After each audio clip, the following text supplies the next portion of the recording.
Hello मेरे प्यारे बच्चों। आज की इस वीडियो में हम लोग मुख्य रूप से रसायन शास्त्र का जो पहला चैप्टर है रासायनिक अभिक्रियाएं एवं समीकरण, इसके 50 महत्वपूर्ण ऑब्जेक्टिव प्रश्नों को देखने वाले हैं जो आपके बोर्ड परीक्षा के लिए काफ़ी इंपॉर्टेंट है बच्चों।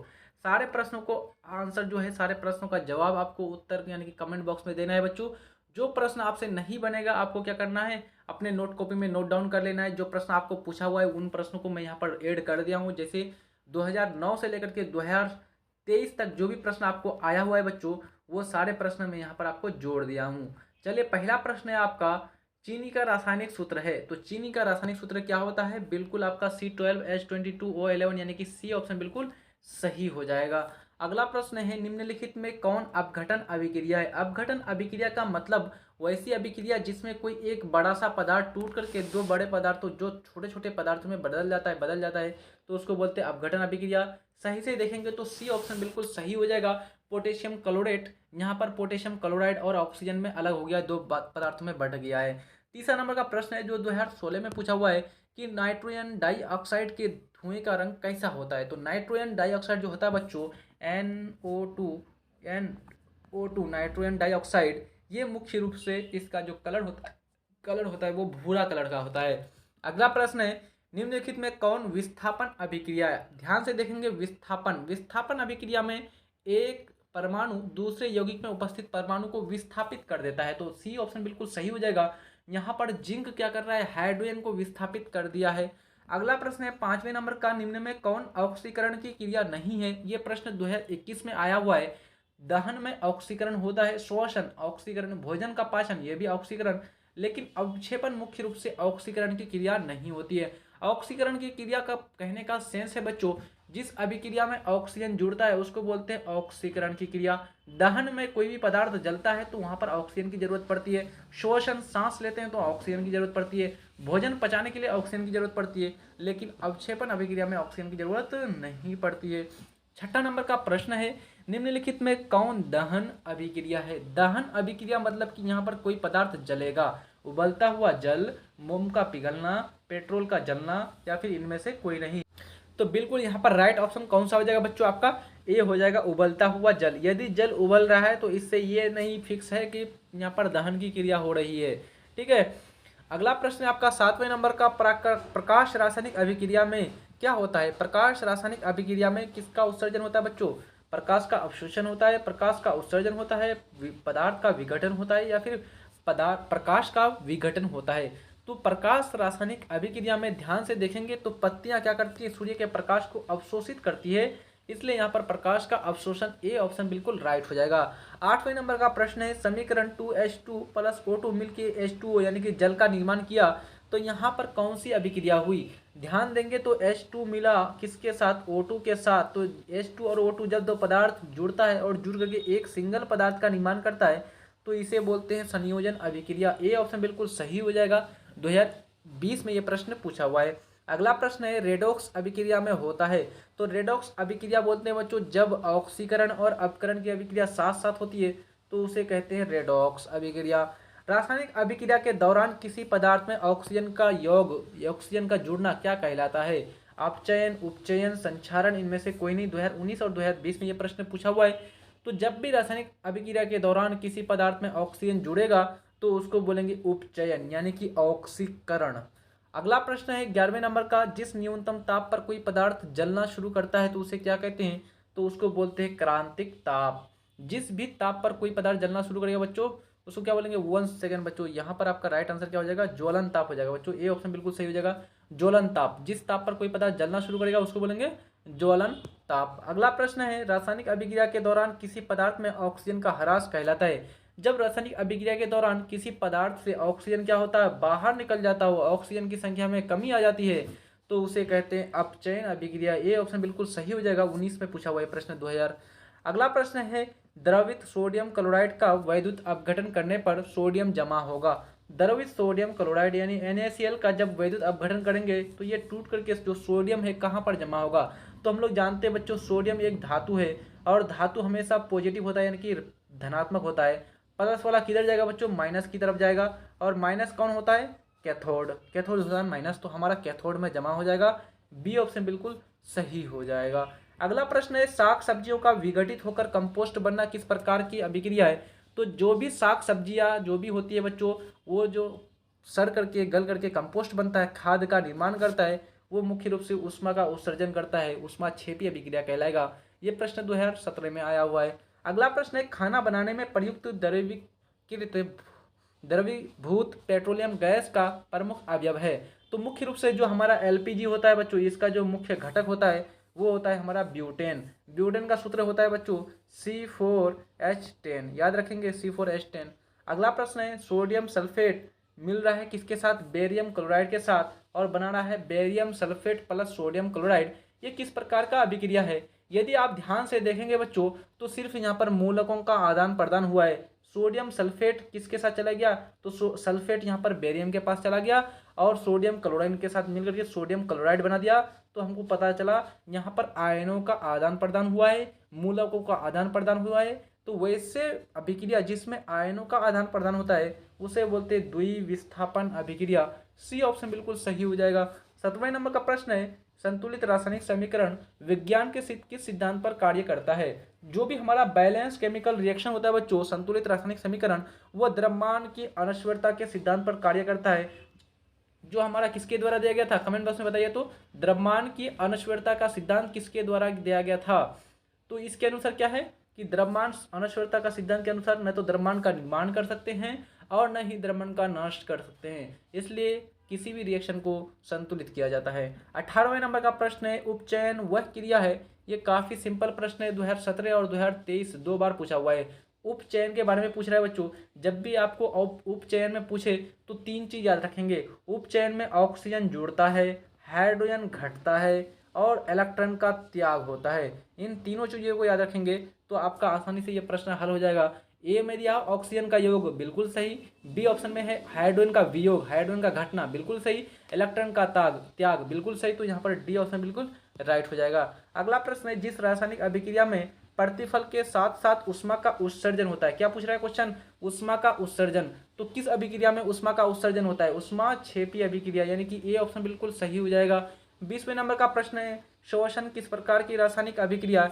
ये प्रश्न 2016 और 2022 में आया हुआ है। तो श्वसन जो है बच्चों मुख्य रूप से आपका उपचयन अभिक्रिया हो जाएगा, क्योंकि हमारा श्वसन में क्या होते हैं, मुख्य रूप से ऑक्सीजन का योग होता है। लेकिन ध्यान देंगे श्वसन में ऑक्सीजन का योग होकर ऊष्मा का उत्सर्जन होता है, इसलिए श्वसन को ऊष्माक्षेपी अभिक्रिया के अंतर्गत रखा जाता है। सी ऑप्शन बिल्कुल सही हो जाएगा। अगला प्रश्न है 21 नंबर का, निम्नलिखित में ऊष्माक्षेपी अभिक्रिया का उदाहरण है। तो ऊष्माक्षेपी अभिक्रिया का उदाहरण मतलब कि उसमें ऊष्मा का उत्सर्जन होगा। जल का वाष्पन, नौसादर का उद्वापतन, अम्ल को जल द्वारा तनु करना, या फिर इनमें से कोई नहीं। तो मैं आपको बताया था बच्चों, जब भी अम्ल को जल के साथ मिलाएंगे वहाँ पर ऊष्मा का उत्सर्जन होता है और इसे कहते हैं ऊष्माक्षेपी अभिक्रिया। सी ऑप्शन बिल्कुल सही हो जाएगा। अगला प्रश्न है जिंक कॉपर सल्फेट के साथ अभिक्रिया करके जिंक सल्फेट और कॉपर बनाता है। ये किस प्रकार की अभिक्रिया है। ध्यान से देखेंगे तो यहाँ पर जिंक क्या कर रहा है, कॉपर सल्फेट में उपस्थित कॉपर को विस्थापित कर देता है, इसलिए यहाँ पर विस्थापन अभिक्रिया हो जाएगा। बी ऑप्शन बिल्कुल राइट हो जाएगा।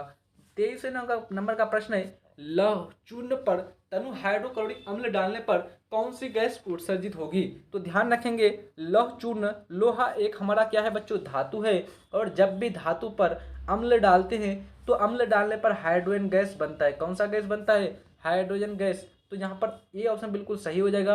ये काफ़ी इंपॉर्टेंट प्रश्न है, ये आपको पूछा हुआ प्रश्न है। 24वें नंबर का प्रश्न है कॉपर ऑक्साइड हाइड्रोजन के साथ मिलकर के कॉपर प्लस जल का निर्माण करता है। ये किस प्रकार की अभिक्रिया है। तो देखेंगे सही से बच्चों, CuO और प्लस में क्या है H2। अब देखेंगे तो ये H2 क्या कर देता है, Cu को विस्थापित कर देता है और विस्थापित करके Cu प्लस H2O बना देता है। लेकिन हमको यहाँ पर ऑप्शन में अपक्षेपण यानी कि ये विस्थापन दिया नहीं है। तो आप ध्यान से देखेंगे ऑक्सीजन कॉपर से भाग जाता है और ऑक्सीजन का घटना क्या कहलाता है, अपचयन अभिक्रिया। ऑक्सीजन का घटना क्या कहलाता है, अपचयन। तो बी ऑप्शन बिल्कुल सही हो जाएगा। लेकिन अगर ध्यान से देखेंगे बच्चों, इस H2 के साथ ऑक्सीजन जुड़ रहा है और ऑक्सीजन का जुड़ना उपचयन कहलाता है, इसलिए ये रिएक्शन हमारा रेडॉक्स हो जाएगा। यानी कि ऑक्सीकरण और अवकरण यानी उपचयन और अपचयन दोनों साथ साथ हो रहा है। ये प्रश्न 2016 में पूछा हुआ है। अगला प्रश्न है आयरन ऑक्साइड यानी कि Fe2O3 एल्यूमिनियम के साथ अभिक्रिया करके एल्यूमिनियम ऑक्साइड और आयरन बनाता है। ये किस प्रकार की अभिक्रिया है? तो ध्यान से देखेंगे, ये एल्यूमिनियम क्या कर दिया, आयरन को विस्थापित कर दिया, Fe को विस्थापित कर दिया, और विस्थापित करने से जो अभिक्रिया बनती है वो कहलाता है हमारा विस्थापन अभिक्रिया, यानी कि हमारा डी ऑप्शन बिल्कुल सही हो जाएगा। अगला प्रश्न है नीचे दी गई अभिक्रिया में कौन सा कथन सही है? आपको बताना है बच्चों इन चारों में से कौन सा कथन सही होगा। Cu जब मिलता है किसके साथ, ऑक्सीजन के साथ, तो मिलके बनाता है CuO।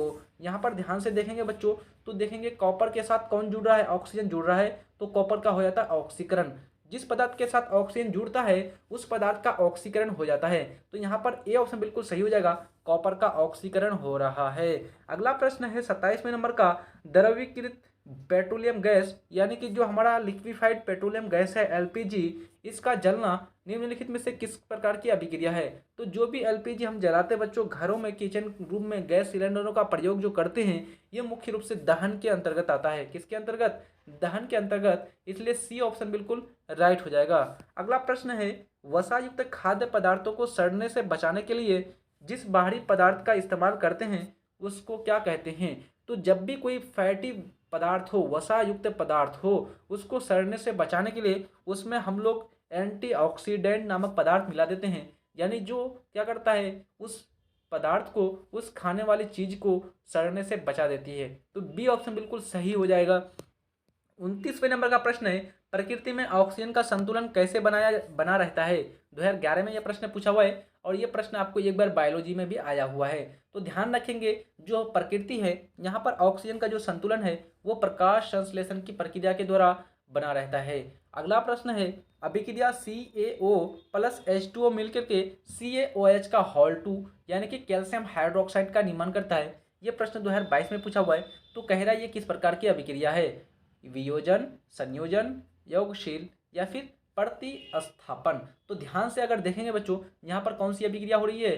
संयोजन अभिक्रिया हो रही है, क्योंकि यहाँ पर CaO प्लस H2O मिलता है और बनाता है हमारा CaOH का हॉल 2। तो बी ऑप्शन बिल्कुल सही हो जाएगा। अगला प्रश्न 31 नंबर का क्लोरीन है। क्लोरीन किसके अंतर्गत आता है? अवकारक, ऑक्सीकारक, अपकारक, अपसीकारक, दोनों, इनमें से कोई नहीं। तो ध्यान रखेंगे क्लोरीन हमारा एक अवधातु है और जितने भी अवधातु होते हैं वह हमारा ऑक्सीकारक होते हैं। तो हमारा क्लोरीन क्या हो जाएंगे बच्चों? ऑक्सीकारक। बी ऑप्शन बिल्कुल सही हो जाएगा। 32वें नंबर का प्रश्न है सिल्वर आयोडाइड। सिल्वर आयोडाइड यानी कि AgI, ये जो सिल्वर आयोडाइड है इसका रंग कैसा होता है? तो सिल्वर आयोडाइड का रंग आपका श्वेत होता है। अगला प्रश्न है रासायनिक अभिक्रिया को व्यक्त किया जाता है।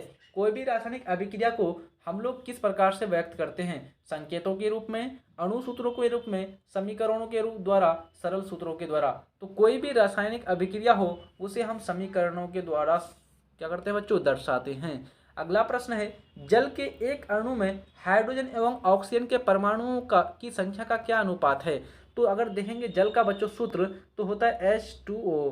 तो हमारा हाइड्रोजन कितना है? 2 और ऑक्सीजन कितना है? 1। तो 2:1 हो जाएगा हमारा बिल्कुल राइट ऑप्शन बी। अगला प्रश्न है हमारा, ये प्रश्न 2022 में आया हुआ था। अगला प्रश्न है समीकरण के बाएं और दाएं दोनों ओर प्रत्येक प्रकार के परमाणुओं की संख्या समान है, ये समीकरण कैसा होगा? यदि समीकरण में तीर चिन्ह के इधर और तीर चिन्ह के इधर यदि परमाणुओं का संख्या क्या है बच्चों? बराबर है, तो वो समीकरण संतुलित कहलाता है, बैलेंस कहलाता है। बी ऑप्शन बिल्कुल सही हो जाएगा।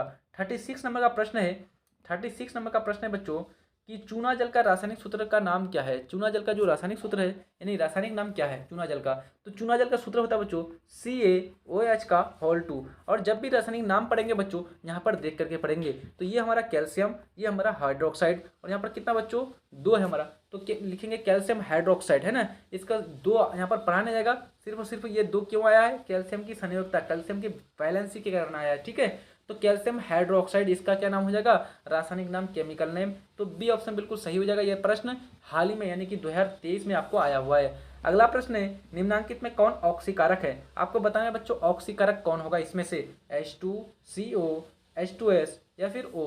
तो यहाँ पर ध्यान रखेंगे ऑक्सीजन हमारा क्या हो जाएगा? ऑक्सीकारक का काम करेंगे। ऑक्सीजन क्या है? हमारा अधातु है और अधातुएं क्या होते हैं? ऑक्सीजन यानी कि अधातुएं ऑक्सीकारक होते हैं।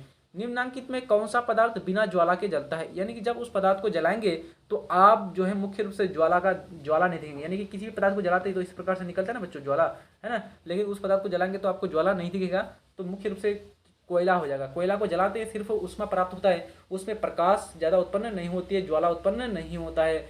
39वें नंबर का प्रश्न है, निम्नांकित में कौन अपकारक गुण प्रदर्शित करता है? अपकारक का गुण कौन प्रदर्शित करेगा बच्चों? तो अपकारक का गुण प्रदर्शित करता है H2S यानी कि हाइड्रोजन सल्फाइड। सी ऑप्शन बिल्कुल सही हो जाएगा। जल के विद्युत अपघटन में कैथोड पर कौन सी गैस मुक्त होती है? तो जल का जब विद्युत अपघटन करेंगे बच्चों तो H2O हाइड्रोजन होता है प्लस, ऑक्सीजन होता है माइनस। तो हमको पूछ रहा है कैथोड पर, कैथोड यानी कि माइनस पर कौन जमा होगा? तो हम लोग जानते हैं प्लस वाला माइनस पर जमा होता है, यानी कि हाइड्रोजन जमा होगा। तो हाइड्रोजन हमारा बी ऑप्शन बिल्कुल सही हो जाएगा। अगला प्रश्न है, रासायनिक अभिक्रिया के फलस्वरूप निम्नलिखित में किस में कोई परिवर्तन नहीं होता है? आपको परिवर्तन नहीं होता है पूछ रहा है। तो हम लोग जानते हैं बच्चों कि रासायनिक अभिक्रिया के फलस्वरूप द्रव्यमान का न तो निर्माण कर सकते हैं और द्रव्यमान का न तो नष्ट कर सकते हैं, इसलिए सी ऑप्शन बिल्कुल सही हो जाएगा। चिप्स की थैली में निम्नलिखित में से कौन सी गैस भरी रहती है? जो भी चिप्स, हर्रा, पापड़ ये सब का थैली होता है बच्चों, उसमें मुख्य रूप से नाइट्रोजन गैस भरी रहती है। बी ऑप्शन बिल्कुल सही हो जाएगा। अगला प्रश्न है, एलपीजी का मुख्य घटक निम्नलिखित में से कौन है? तो एलपीजी का जो मुख्य घटक है बच्चों वो मैंने ऊपर में बताया था आपको, ब्यूटेन। ब्यूटेन का सूत्र होता है C4H10। अगला प्रश्न है आपका, अणबुझा हुआ चूना का सूत्र होता है। जो हमारा अणबुझा हुआ चूना है उसका सूत्र क्या होता है? यानी कि मार्केट जाते हैं आप और मार्केट से जो अपना घर को कलर करने के लिए अणबुझा हुआ चूना लाते हैं उसका सूत्र होता है बच्चों CaO। CaO होता है अणबुझा हुआ चूना। और जब इसमें पानी डाल देते हैं ये बन जाता है बुझा हुआ चूना और उसका सूत्र होता है CaOH2। अगला प्रश्न है, एलपीजी का उपयोग करते हैं, जो भी एलपीजी होता है उसका उपयोग किस रूप में करते हैं? खाना बनाने वाले ईंधन के रूप में या फिर वाहन ईंधन के रूप में? तो ध्यान रखेंगे एलपीजी हम लोग घरों में खाना बनाने के लिए करते हैं, तो ये ऑप्शन बिल्कुल सही हो जाएगा। अगला प्रश्न है, सीएनजी का मुख्य घटक निम्नलिखित में से कौन है? तो सीएनजी का जो मुख्य घटक है बच्चों वो होता है मीथेन। मीथेन का सूत्र होता है CH4। सीएनजी का प्रयोग हम लोग वाहनों को चलाने के लिए करते हैं, ध्यान रखेंगे। अगला प्रश्न है, सीएनजी का उपयोग करते हैं, देखिए प्रश्न आपका आ गया। तो सीएनजी का उपयोग वाहन ईंधन के रूप में करते हैं, यानी कि वाहनों को चलाने के लिए करते हैं। 48 नंबर का प्रश्न है, अम्ल तथा भस्म अभिक्रिया कर लवण तथा जल बनाते हैं, ये अभिक्रिया कहलाती है। जब अम्ल और भस्म अभिक्रिया करके लवण और जल बनाता है बच्चों तो इसको बोलते हैं उदासीनीकरण अभिक्रिया। तो डी ऑप्शन बिल्कुल सही हो जाएगा। सेकंड लास्ट प्रश्न है, एलपीजी गैस सिलेंडरों से होने वाले गैस रिसाव का पता करने के लिए उसमें गंध युक्त मिलाते हैं, क्या मिलाते हैं? तो ध्यान रखिए उसमें मिथाइल क्या मिलाते हैं बच्चों? उसको बोलते हैं ethyl. 1 second, ethyl mercaptan. Ethyl mercaptan मतलब कि उसका सूत्र होता है C2H5SH। एथाइल मरकैप्टन मिलाते हैं, यानी कि आपका कौन सा सही हो जाएगा? बी ऑप्शन बिल्कुल राइट हो जाएगा। लास्ट प्रश्न है आज के सेशन का, दीवारों की सफ़ेदी के लिए प्रयोग करते हैं। तो जो भी दीवारें होती है जो आप घरों में पेंट करते हैं बच्चों, उसके लिए हम लोग किसका उपयोग करते हैं? बुझा हुआ चूना का। बुझा हुआ चूना का सूत्र होता है CaOH2 और इसका केमिकल नाम यानी कि रासायनिक नाम होता है calcium hydroxide. Calcium hydroxide. I think ये सारे प्रश्न आपको आसानी से समझ में आ गया होगा, कहीं पर किसी प्रकार की समस्या आपको नहीं आई होगी। यदि कहीं पर समस्या है बच्चों समझने में, कमेंट बॉक्स में कमेंट करेंगे और मैं आंसर देने का प्रयास करूंगा। पढ़ते रहिए अच्छी तरह से। चैनल में नए हैं तो चैनल को जल्दी से सब्सक्राइब कर दीजिए और जल्दी से आप लोग लाइक कर दीजिए यदि वीडियो अच्छे लग रहे हैं तो।